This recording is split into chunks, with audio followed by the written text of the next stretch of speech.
So in this section, we're going to talk about sorting and analyzing the results that you get in Web of Science and different ways to do that. So just to point out some features here, here's our search from the previous video, and we have 133 results here. So there's different ways that you can sort these articles. Right now, it's automatically sorting by date, so it's going from the newest publication date to the oldest publication date in related articles. You can also sort by time cited, if that's something that you're interested in looking at.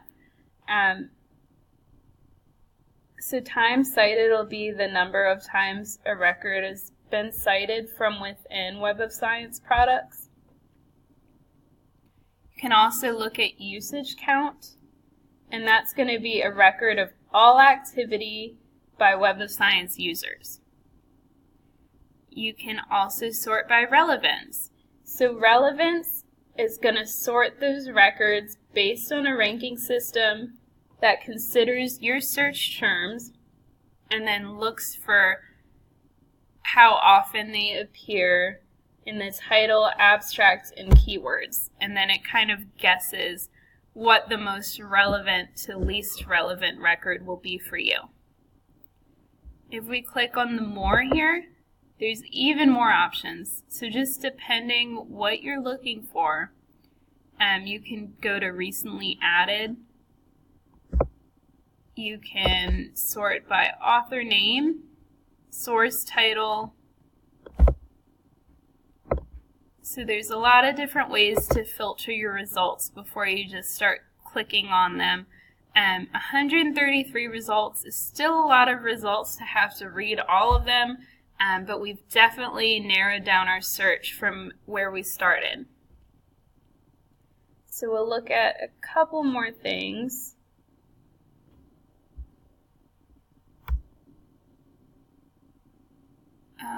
Okay. So here's the record title. This is the article title. This is the author here. This is going to be the journal title. And then it lets us know it's volume 24, issue 8. The pages it is on. It was published in August 2018. And then we see it hasn't been cited at all. That's not necessarily a bad thing when you consider that it was just published last month. And we can also click on usage count. So in the last 180 days, it's been used 6 times. Okay. A really handy tool that I like to use before you just dive into opening these articles is to click View Abstract. So that's just going to bring up a brief synopsis of the article. It's a little bit to read, but I feel like it's a lot quicker to skim these abstracts, see if it's something to do with your research that will be helpful to you, before you devote time to reading the entire article and then realize that it's not useful for your research. So that's just a handy tool to know about. Before we get into the articles, I'm going to show you a few other options to filter your results. So we're looking at the left side here.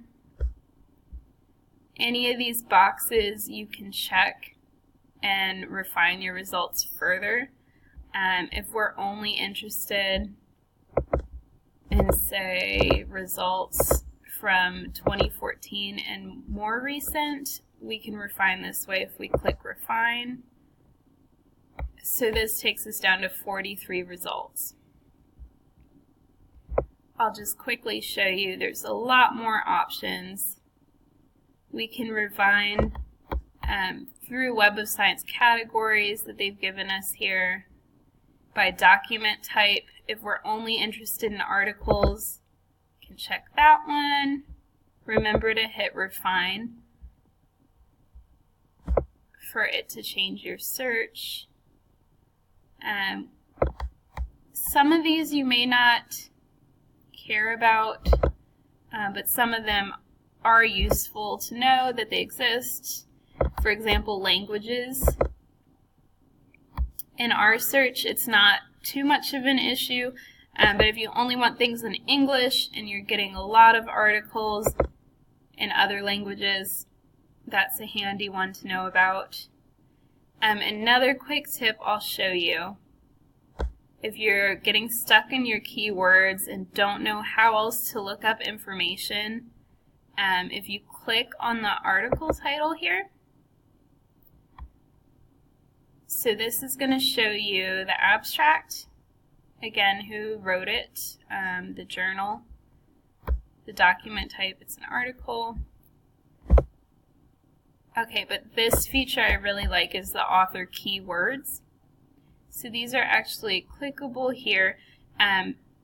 If this was an article that you thought was super useful to your research, had everything to do with your topic, and you wanted to find similar things, you may want to look at the author supplied keywords.